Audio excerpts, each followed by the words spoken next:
Cognition is the mental activities associated with thinking, knowing, and remembering. There are three types of memory models, and the main memory model is called the Atkinson-Shiffrin model of memory, which includes sensory memory, short-term memory, and long-term memory. Sensory memory is any stimuli that can be perceived. Okay, so working memory, also known as short-term memory, can hold a limited amount of information for 30 seconds. Long-term memory is where memories are permanently stored and can be retrieved. Even though short-term memory can only hold a limited amount of information for 30 seconds, this information can be retained by using rehearsal or chunking. Chunking is a way of grouping information together in order to remember it easier. Explicit memories are memories that can be declared, while implicit memories are memories of skills that can be performed without thinking and without recalling because of previous experience. Let's go to Walmart to learn more about problem solving. We're going to be testing between the difference between a heuristic and an algorithm.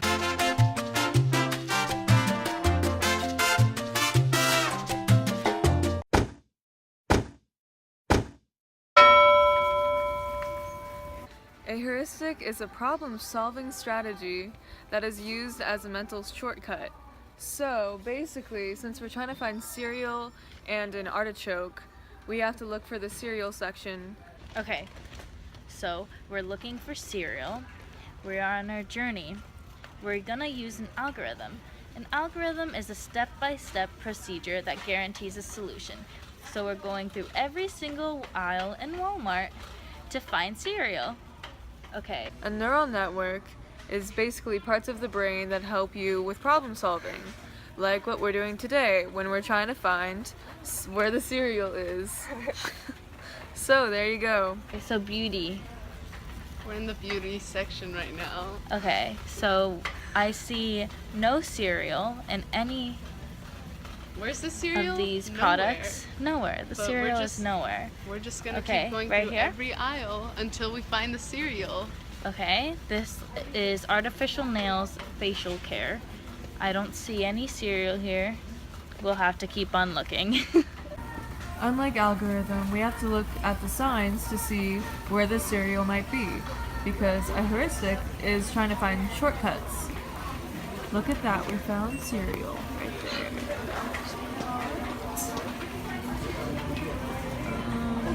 Yeah, we'll go around.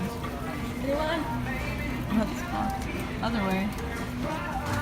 When we think of cereals, we automatically think of Honey Bunches of Oats because that's our prototype for cereal.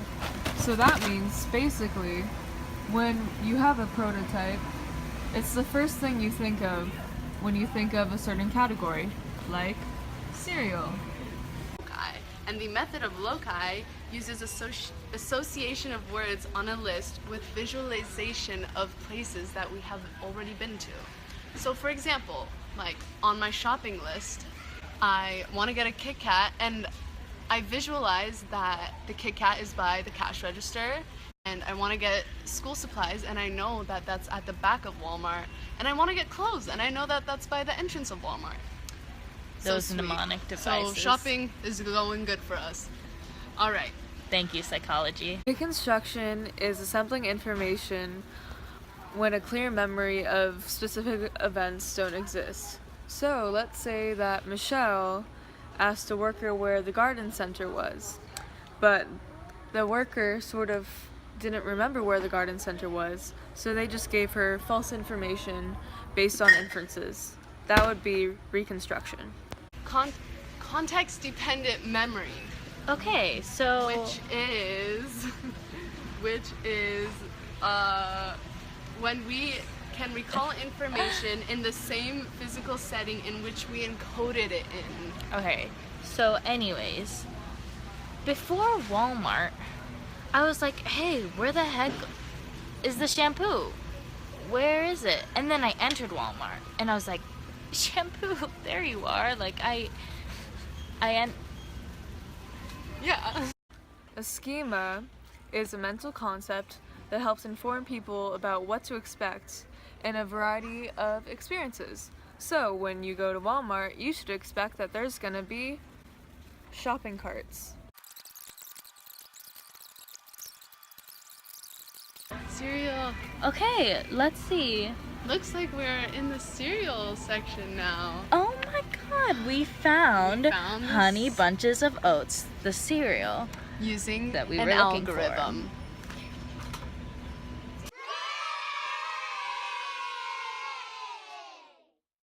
We're back! From Walmart.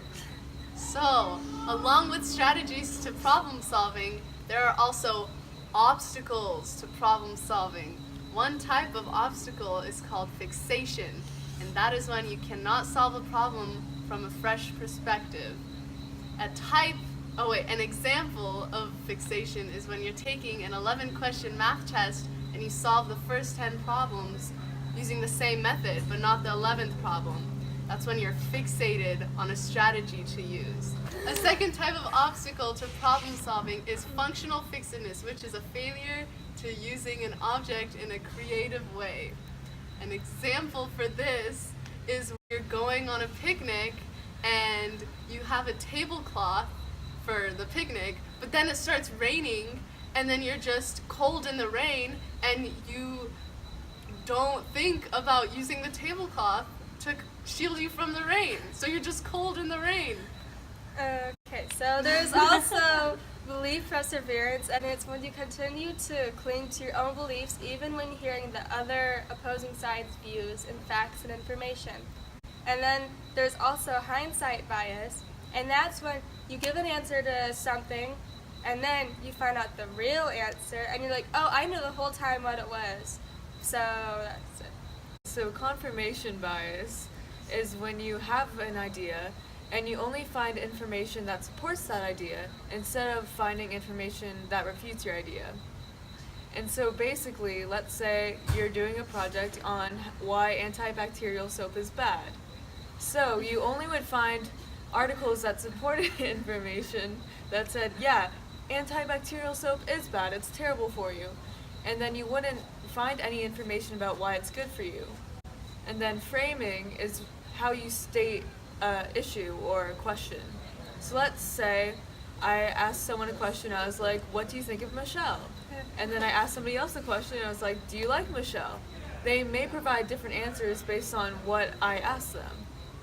Okay, there are two types of thinkers, divergent and convergent. A divergent thinker is going to be creative and think in many alternative ways, as of with one divergent thinker, they're going to think of one solution and be directed at that one solution. They go one way. Okay. The language acquisition theory was first brought up by Noam Chomsky, who stated that we have a wired predisposition to a universal language. Benjamin Worf's relativity hypothesis states that thinking affects our language and language affects our thinking. An example of this is when native Chinese speakers perceive time differently because of their language.